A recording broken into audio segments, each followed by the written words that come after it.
দাবি তারা মানছে, সাইন করছে। খাইল তারা সিদ্ধান্ত দিব, খাইল ও টাইমও হগলা বারো খাইল।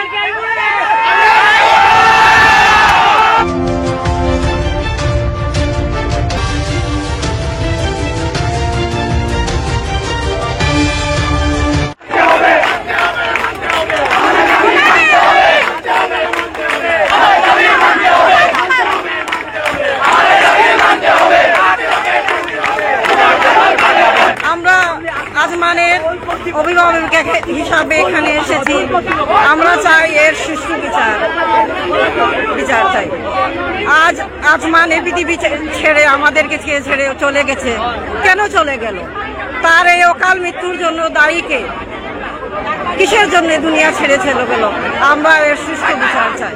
যে ওনাকে আসলে নামাতে চাই, কারণ উনি অনেকবার এরকম প্যারেন্টসদেরকে অনেক ডিসরেসপেক্ট করেন। এক দুইটা ফেল তো হতেই পারে। আর আমাদের যে রুটিন খুবই বাজে রুটিন। কেমিস্ট্রি ফার্স্ট পেপার পরেই সেকেন্ড পেপার, কোনো বন্ধ নাই,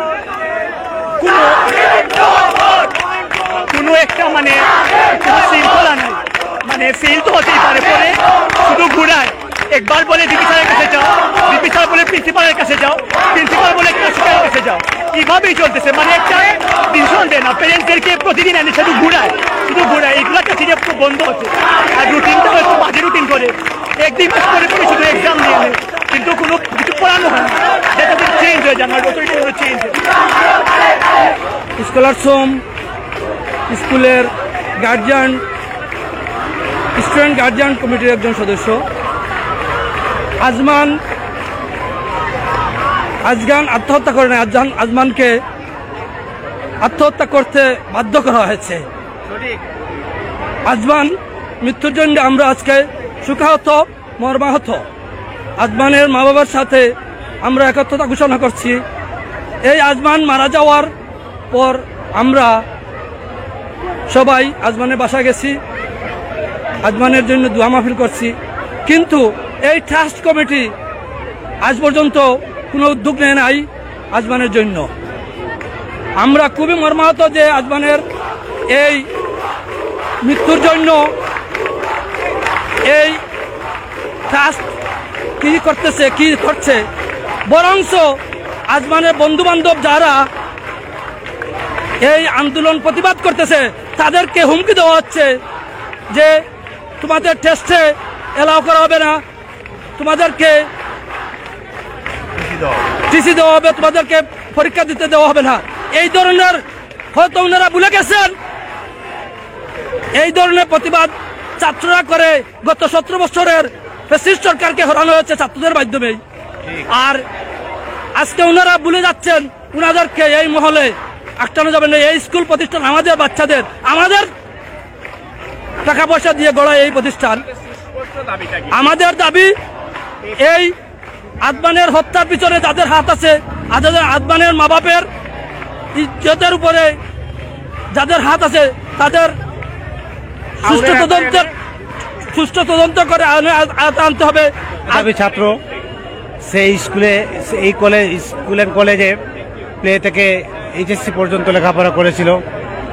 টেস্ট পরীক্ষায় একটা ছাত্র যদি ব্যর্থ হয়, শিক্ষা বোর্ডের নিয়ম অনুযায়ী তাকে টেস্ট পরীক্ষায় ব্যর্থ হলে টেস্ট পরীক্ষা দেওয়ার জন্য সুযোগ দেওয়া যাবে না, এরকম বিধান আছে বলে আমার জানা নেই। আমি মনে করি, আমরা জানি জাতিসংঘ চার্টারে বলা হয়েছে শিশুকে হা বলুন। আজমান একটা শিশু, তার কোনো অপরাধ হইতে পারে না। সে হয়তো একটা সাবজেক্ট বা দুটা সাবজেক্টে ফেল করতেই পারে। এর জন্য তার গার্জিয়ানকে ডেকে স্কুলে এনে অপমান করতে হবে তার সামনে, এইটা অনাকাঙ্ক্ষিত।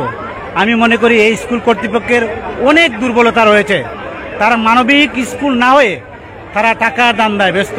এইখানে সিলেটবাসীর যে প্রত্যাশা যে একটা যুগোপযোগী শিক্ষা প্রতিষ্ঠান গড়ে উঠুক, আমাদের ছেলেরা একটা মানবিক শিক্ষায় শিক্ষিত হোক, এই পরিবেশ আসলে এখানে নেই।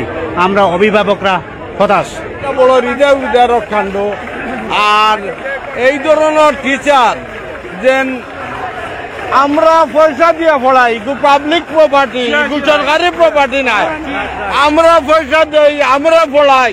বছরের শেষে আমাদেরকে জিজ্ঞাসা করে যে আপনার ছেলে মেয়ে ওরা ফেল কেন?